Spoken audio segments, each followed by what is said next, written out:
குடியரசு தின விழாவிற்கு ஜனாதிபதி மாளிகையில் இருந்து இந்திய குடியரசுத் தலைவர் திரௌபதி முர்மு மற்றும் பிரான்ஸ் அதிபர் இமானுவேல் மேக்ரான் ஆகியோர் விழா நடக்கும் கடமை பாதைக்கு சாரட் வண்டியில் வந்தனர்.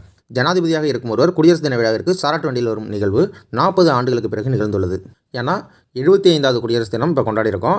இடைப்பட்ட 40 ஆண்டுகளில் இருந்த குடியரசுத் தலைவர் எல்லாருமே பாதுகாப்பு நலன் கருதி புல்லட் ப்ரூஃப் காரில் தான் பயணித்தாங்க. இந்த சாரட் வண்டிக்கு ஒரு பெருமை உண்டு. ஏன்னா பிரிட்டிஷ் ஆட்சியின் போது இந்தியாவின் வைஸ்ராய்க்கு தான் இந்த சாரட் வண்டியை வழங்கினாங்க. இது இந்தியா பாகிஸ்தான் பிரிஞ்சப்போ பாகிஸ்தானும் இந்தியாவுக்கும் போட்டி ஏற்படுது. இந்த சாரட் வண்டியை யார் எடுத்துக்கிறதுன்றதுக்கு அதில் ஒரு போட்டியில் இந்தியா ஜெயிச்சு இந்த சாரட் வண்டியை தக்க வச்சுக்கிட்டு.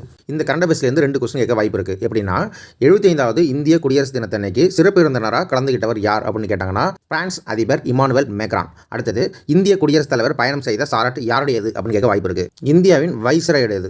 75வது குடியரசு தின விழாவில் கவனம் ஈர்த்த பிரான்ஸ் ராணுவ வீரர்களின் அணிவகுப்பு. அப்போ பிரான்ஸ் அதிபர் மட்டும் கலந்துக்கல, அவங்களோட ராணுவ வீரர்களோட அணிவகுப்பும் இங்கே நடந்திருக்கு. இந்தியாவில் ராணுவத்தில் இருந்து 95 பேரும், இசைக்குழுவில் 33 பேரும் கலந்து கொண்டனர்.